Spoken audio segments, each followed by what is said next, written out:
আসসালামু আলাইকুম প্রিয় দর্শক শ্রোতা, ইতিমধ্যে দুপুরের মধ্যেই আওয়ামী লীগকে নিষিদ্ধের দাবি জানিয়েছেন জামাত ইসলামের নেতা ডক্টর মাসুদ।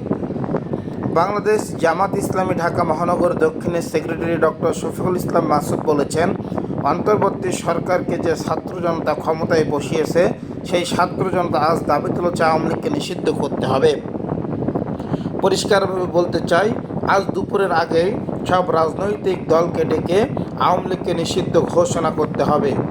শুক্রবার 9 মে প্রধান উপদেষ্টার বাসভবন যমুনার সামনে আওয়ামী লীগকে নিষিদ্ধ করার দাবিতে অনুষ্ঠিত বিক্ষোভ তিনি কথা বলেন।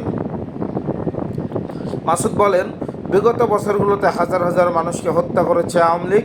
সকল দেশপ্রেমিক জনতার দাবি ছিল গণহত্যাকারী আওয়ামী লীগ সরকারের পতন ঘটিয়ে তাদের নিষিদ্ধ করতে হবে। আজ এই দাবি শুধু একটি দল বা গোষ্ঠীর না, এই দাবি এখন সব দেশপ্রেমিকের। তিনি বলেন, আজ বাংলাদেশ দাবি তুলেছে আওয়ামী লীগ নিষিদ্ধের। তবে অবাক হচ্ছে, এখনও কেউ কেউ এই গণতান্ত্রিক দাবিকে থামানোর জন্য চেষ্টা চালিয়ে যাচ্ছে। এটা ভালো লক্ষণ না। 5 আগস্ট যারা বুলেটের সামনে বুক পেতে বিজয় ছিনিয়ে এনেছিল, আজ তারাই এখানে এসেছে।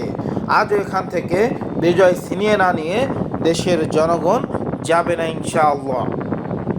তিনি আরও বলেন, আমরা এখানে রাজনৈতিক দল হিসাবে আসিনি, আমরা এসেছি 18 কোটি মানুষের প্রতিনিধি হিসাবে। আমরা অনতিবিলম্বে গণহত্যাকারী দল আওয়ামী লীগকে নিষিদ্ধ ঘোষণা করে তাই ঘরে ফিরতে চাই। এর আগে বৃহস্পতিবার রাত 10টা থেকে যমুনার সামনে অবস্থান কর্মসূচি শুরু হয়। এর জাতীয় নাগরিককে পার্টি, গণতান্ত্রিক ছাত্র সংসদ, জুলাই ঐক্য ইনকিলাব মঞ্চের নেতাকর্মীরা অবস্থান নিয়েছেন। বৃহস্পতিবার রাত 1টার দিকে মিছিল নিয়ে যমুনার সামনে যান এনসিপির আহ্বায়ক নাহির ইসলাম ও সদস্য সচিব আখতার হোসেন। তাদের সঙ্গে দলের কেন্দ্রীয় নেতারাও ছিলেন। এনসিপির পাশাপাশি বিভিন্ন সংগঠনের নেতাকর্মীরা বিক্ষোভে অংশ নিয়েছেন। রাত 1টার পরে হেফাজত ইসলামের বেশ কিছু নেতাকর্মী যমুনার সামনে যান।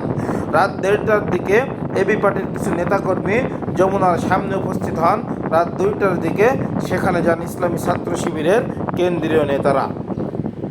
প্রিয় দর্শক শ্রোতা, ইতিমধ্যে আওয়ামী লীগকে নিষিদ্ধ করতে হবে, এজন্য বাংলার জনগণ মাঠে নেমেছে।